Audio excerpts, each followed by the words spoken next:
வணக்கம் கடவுள் அருள் TV channel நேர்களே, நான் உங்கள் அன்பான சயின்டிபிக் வேதிக் அஸ்ட்ராலஜர் அஸ்ட்ராலஜி பேசுகிறேன். நல்லது நினைப்போம், நல்லதே நடக்கும். இந்த வீடியோவில் நம்ம என்ன பார்க்க போறோம்னா, 2026 ஜூன் மாதம் நடக்கக்கூடிய குரு பெயர்ச்சி மீனராசிக்காரர்களுக்கு எத்தகைய ஒரு தாக்கத்தை, எந்த ஒரு பலாபலன்கள் நிறைந்த ஒரு அமைப்பாக அடுத்து வரக்கூடிய 13 மாதங்கள் கொடுக்குது. இந்த குரு பெயர்ச்சியின் மாற்றங்கள், குரு மாறுகிறார் இல்லைங்களா? 2026 ஜூன் மாதம் மிதுனத்தில் இருக்கக்கூடிய குரு கடகத்துக்கு வந்து மீன ராசிக்கு பார்த்தீங்கன்னா ராசியை பார்க்கிறார். 4ஆம் இடத்துல இருக்கக்கூடிய குரு 5ஆம் இடத்துல உச்சம் பெற்று ராசியை பார்ப்பது ரொம்ப நல்லது. ராசியில வேற ஜென்ம சனி போய்கொண்டிருக்கிறது மீனராசிக்கு. இது ஒரு அருமையான பலனா இல்லையாங்கிறது துல்லியமாக சயின்டிபிக் வேதிக் அஸ்ட்ராலஜி முறையில் எதையும் மிகைப்படுத்தாமல் உள்ளது உள்ளவாறு ராசிக்கு ஒரு கிரகமும் இது மாதிரி அமைப்பில் இது மாதிரி டிகிரியில் இருக்கும் பொழுது எத்தகைய ஒரு தாக்கத்தை, எந்த மாதிரி ஒரு கர்ம வினையை அந்த ராசிக்காரனுக்கு கொடுக்க போகிறது, எது மாதிரி விஷயங்கள் நம்ம எதிர்பார்க்கலாம்ங்கிறது இந்திய வேத ஜோதிட அடிப்படையிலான ஒளி தத்துவ பிரகாரம் கர்ம வினை எப்படி செயல்பட போகிறதுங்கிறது நம்ம துல்லியமாக சயின்டிபிக் வேதிக் அஸ்ட்ராலஜி முறையில் பார்க்க போகிறோம்.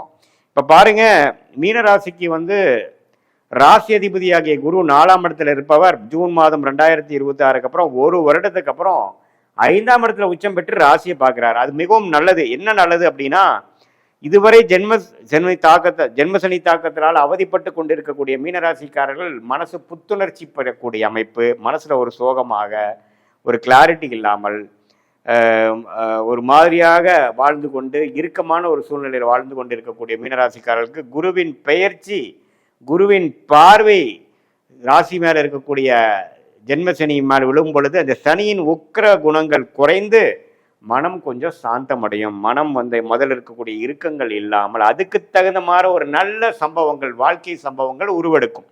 ஸோ ஒருத்தருக்கு வந்து மனசு இறுக்கம் இல்லாமல் போகணும், ஓரளவுக்கு நம்ம சந்தோஷமாகணும், மனம் அமைதி ஆகணும் அப்படின்னா அதுக்கு தகுந்த மாதிரி வாழ்க்கை சூழ்நிலை மாறினா தான் நம்ம அமைதி ஆக முடிய, சும்மா நம்ம வந்து மாற முடியாது. ஸோ அப்படின்னா என்ன அர்த்தம்னா, சில விஷயங்கள் நல்லது நடக்க போகிறது, சிலது உங்களுக்கு பிடித்தமான சில விஷயங்கள் நடக்க போகிறது.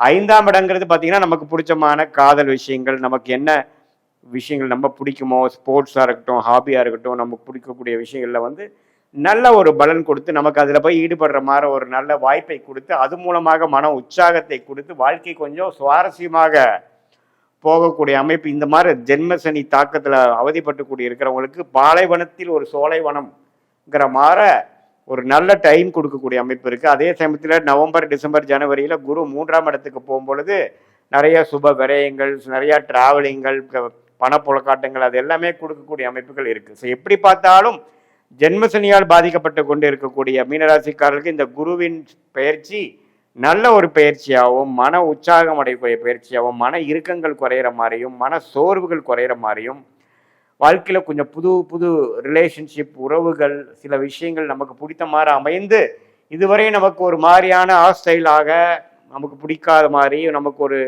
சோம்பேறித்தனத்தையும் ஒரு மோட்டிவேஷனும் கொடுக்காத மாதிரி ஒரு இக்கட்டான ஒரு சூழ்நிலையை கொடுத்து கொண்டு இருக்கக்கூடிய அந்த வாழ்க்கை சூழல் மாறி வாழ்க்கை ஒரு உயர்வை நோக்கி போகக்கூடிய அமைப்பு, ஒரு கடுமையாக உழைத்து ஜெயிக்கணுங்கிற ஒரு வைராகியத்தை கொடுக்கக்கூடிய அமைப்பு, பிடித்த விஷயத்தை செய்யக்கூடிய வாய்ப்பு, இது எல்லாமே கொடுக்கக்கூடிய அமைப்பாக உச்ச குருவாக 5ஆம் இடத்துல வந்து வருகிறார். சில பேர்த்துக்கு திருமணமாகி பல வருடமாக குழந்தை இல்லாதவர்களுக்கு குழந்தை செல்வம் வரக்கூடிய அமைப்புகள் மீனராசிக்காரர்களுக்கு உண்டு.